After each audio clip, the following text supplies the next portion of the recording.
আজ থেকে ২, ৪, ৬ মাস আগে এই আপেলের দাম ছিল মাত্র ১৮০ টাকা থেকে ২০০ টাকা। ২৫০ টাকাও আমি মেনে নিলাম, কিন্তু বর্তমানে এই আপেলের দাম ৩৫০ টাকা থেকে ৩৮০ টাকা কেজি। এটা ভাবা যায় বলেন তো?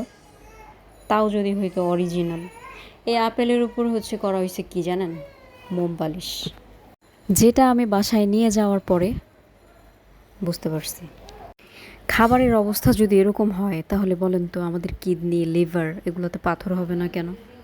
এই মোম পালিশটা মূলত করা হয় আপেলের সৌন্দর্য বৃদ্ধি করার জন্য, কিন্তু এই সৌন্দর্য বৃদ্ধি করতে যেয়ে মানুষের মৃত্যুর দিকে ঠেলে দিচ্ছে মানুষ। আপনার কি মনে হয় এটা যখন বিদেশ থেকে ইম্পোর্টেড হয়ে বাংলাদেশে আসে তখন তারা এগুলো করে পাঠায়? না, ভুল কথা। এগুলো আমাদের বাংলাদেশের মানুষরাই করছে, আমরাই আমাদের ধ্বংস করছি।